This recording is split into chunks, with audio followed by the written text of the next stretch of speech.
Dunia hari ini bukan lagi tentang siapa yang paling kuat dari segi ketenteraan, tapi siapa yang boleh kontrol teknologi. Sebab bila krisis berlaku, negara yang bergantung kepada orang lain tu memang akan kena dulu. Okay guys, aku nak bagi korang faham satu benda yang sekarang tengah jadi prioriti dunia global.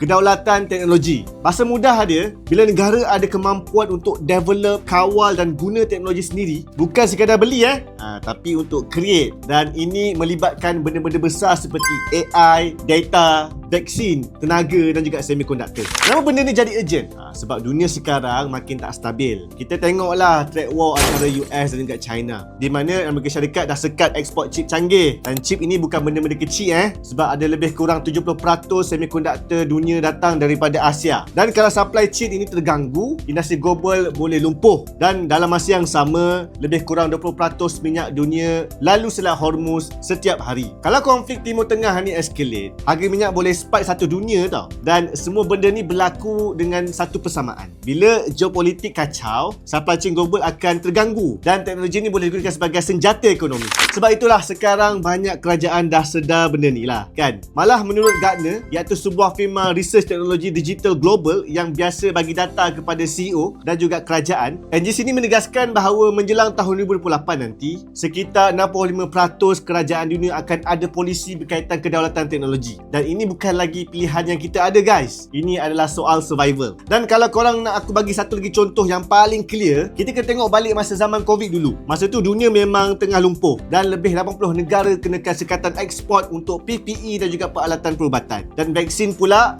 negara kaya je lah yang boleh securekan bekalan dulu kan.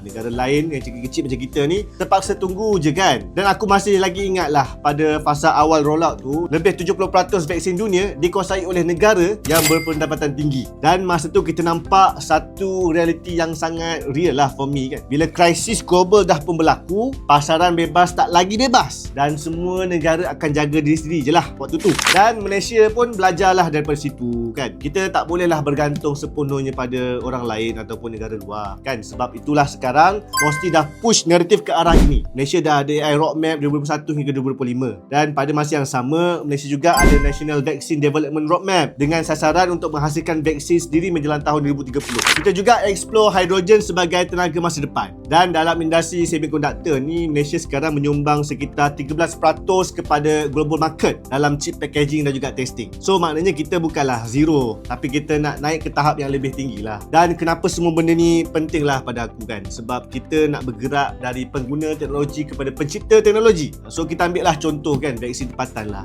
Ini bukan sekadar projek sains, ini adalah soal keselamatan negara. Dan kalau esok ada pandemik baru, kau nak tunggu lagi ke? Ataupun kau nak ada capability sendiri untuk respon dengan cepat? So kalau kita tak mulakan sekarang, kita akan selamanya jadi pengguna, bukanlah penentu. So guys, dunia dah berubah, teknologi dah jadi senjata dan geopolitik pun makin tegang dan juga supply chain ni makin fragile. So dalam dunia macam ni, kedaulatan teknologi bukan lagi pilihan, tapi ia adalah benteng masa depan negara. Aizzuddin Samni, Ideas that Move Malaysia Forward.